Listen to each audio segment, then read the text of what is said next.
उल्लू ने बनाया उल्लू। ये कहानी है पंडित जी राम खेलावन की।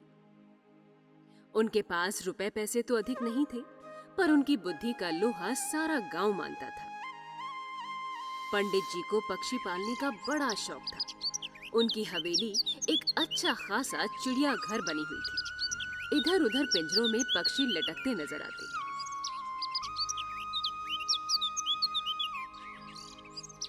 इन पक्षियों में सबसे अधिक दर्शनीय एक उल्लू था, जो पंडित जी को सबसे प्रिय था। वैसे देखने में उस उल्लू में ऐसी कोई विशेषता नहीं थी, पर वो उल्लू अपनी विशेष आदत के कारण पंडित जी का प्रिय बन गया था।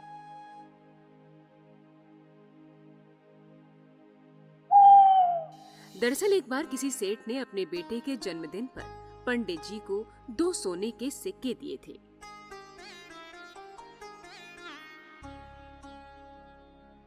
एक दिन गलती से वो सिक्के उल्लू के पिंजरे में गिर गए और उल्लू ने उन्हें निगल लिया।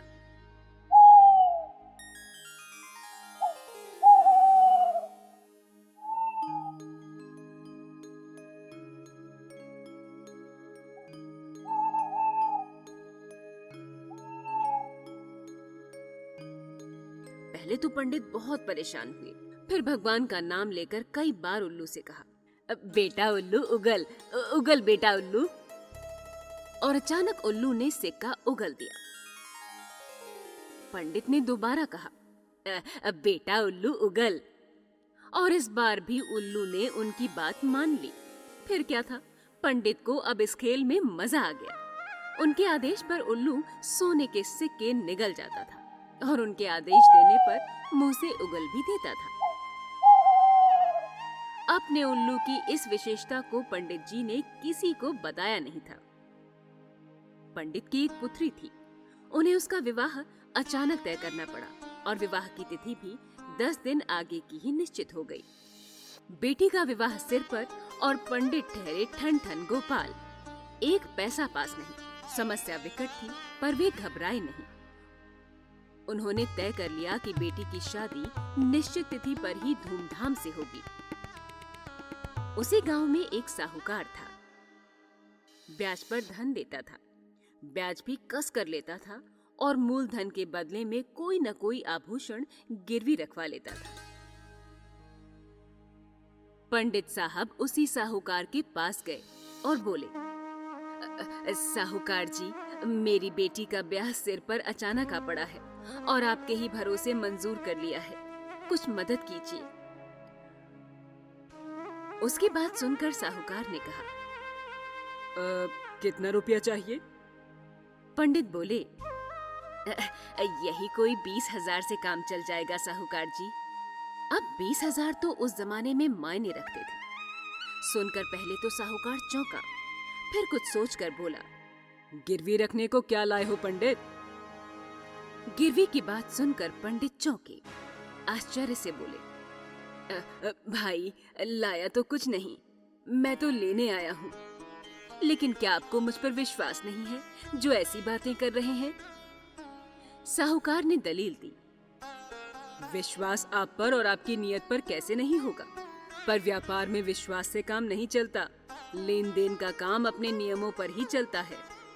ये सुनकर पंडित कुछ देर तो असमंजस में पड़े रहे, फिर कुछ सोचकर बोले, ठीक है साहूकार जी, मेरे पास एक बेशकीमती चीज है। हालांकि मैं उसे किसी कीमत पर भी नहीं देता, पर मेरी बेटी का ब्याह करना है, इसलिए मजबूरी में मैं उसे ही आपके यहाँ गिरवी रख दूंगा। बहुमूल्य चीज की बात सुनकर सेठ के मुंह में पानी भर आया। उत्सुकता से बोले, ऐसी कौन सी चीज आपके पास है?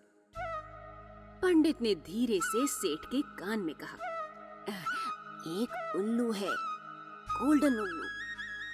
साहूकार चौंक कर बोला, उल्लू? सोने का उल्लू? कितने तोले का है? पंडित बोले, साहूकार जी, सोने का बना हुआ नहीं, जीता जागता उल्लू है। ये सुनकर सेठ हंसा और बोला, आप भी मजाक करते हैं। मैं तो समझा कि 10-20 तोले वाला सोने का उल्लू होगा। अब पंडित जी ने फुलझड़ी छोड़ी, बोले, 10-20 तोला? अरे साहूकार जी, क्यों बच्चे जैसी बातें करते हैं? ये उल्लू तो सोने का एक सिक्का हर रोज उगलता है। सोने के सिक्के की बात सुनकर साहूकार की आंखें खुली की खुली रह गईं। वह बोला, सुबह सुबह भांग पीकर आए हैं क्या पंडित जी? एक तो उल्लू, ऊपर से सोने का सिक्का उगलने वाला। मुझे बेवकूफ समझ रखा है क्या? पंडित समझ गए कि तीर चल गया है। वे अपनी बात पर जोर देते हुए बोले, अरे महाराज, विश्वास न हो तो आप परीक्षा करके देख लीजिए। साहूकार मान गया। अगले दिन पंडित ने उल्लू को दोनों सिक्के खिलाए और साहूकार के पास लेकर आए। उल्लू को सामने बिठाकर कहा, उगल बेटा। और उल्लू ने एक सिक्का उगल दिया।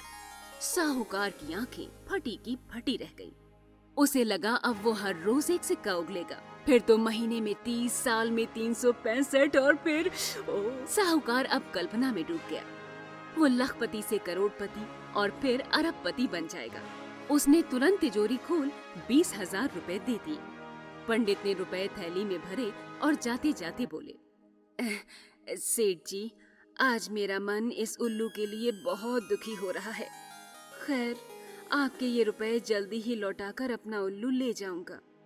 साहूकार मुस्कुराते हुए बोला, अरे कोई जल्दी नहीं है, आराम से लौटाइएगा।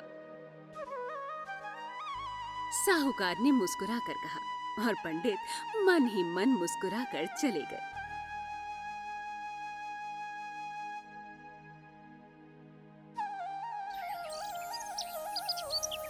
साहूकार उल्लू के लिए एक खूबसूरत पिंजरा लाया और उसमें उसे बिठाकर अपने सोने के कमरे में टांग दिया। उल्लू के पेट में एक सिक्का बचा था, अतः अगले दिन तो उसने सिक्का उगल दिया। किंतु तीसरे दिन साहूकार ने जब सवेरे सवेरे उल्लू से कहा, उगल बेटा उगल, तभी उल्लू ने रात की खिलाई हुई रबड़ी उगल दी। साहूकार पहले तो चौंका, फिर उसे लगा शायद कल ये सिक्का उगलेगा। जब 2-3 दिन तक वो रबड़ी उगलने का क्रम चला तो साहूकार घबराया और नौकर को भेजकर पंडित को बुलवाया।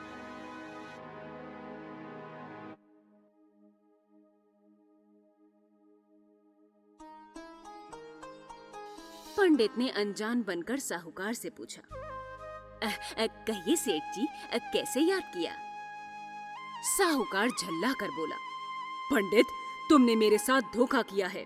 पंडित बोला, धोखा? मैंने क्या धोखा दिया आपको? साहूकार ने गुस्से से कांपते हुए कहा, हाँ, तुमने धोखा दिया है, तुम बेईमान हो। अब पंडित ने साहूकार को घूरकर आंखें तरेरी और बोले, क्या कहा? मैं बेईमान हूँ? एक तो मजबूरी में मैंने लाखों का उल्लू 20,000 में दे दिया और ऊपर से मुझ पर इल्जाम। मैं पंडित हूँ, मेरा शाप कभी खाली नहीं जाता। पंडित के गुस्से को देखकर सेठ कुछ रुआसा सा हो गया। कुछ सहमी आवाज में बोला, अब तुम्हारा उल्लू बेईमान है, वो 3 दिन से सिक्का नहीं उगल रहा है। पंडित तो असलियत जानता ही था, मगर दिखावे के लिए पूछा, क्या सिक्का नहीं उगल रहा? तो फिर क्या उगल रहा है? साहूकार ने माथा ठोक कर कहा, रबड़ी। सुनकर पंडित ने आश्चर्य प्रकट किया, फिर पूछा, रात आपने उसे क्या खिलाया था? साहूकार ने बताया, रबड़ी खिलाई थी। ये सुनते ही पंडित ने ठहाका लगाया और बोला, रबड़ी खिलाई थी? तो उसमें उल्लू का क्या कसूर है? साहूकार जी, आपने रबड़ी खिलाई थी, सो उसने रबड़ी उगल दी। सोने का सिक्का खिलाते तो वही उगल देता। आखिर ये कोई ऐरा गैरा नहीं, मेरा गोल्डन उल्लू है। बेईमानी थोड़े ही करेगा, जो खाएगा वही उगलेगा। ये कहकर पंडित खिलखिलाते हुए साहूकार के घर से बाहर निकल गए। सेठ उल्लू की तरफ और उल्लू सेठ की तरफ देखता रह गया।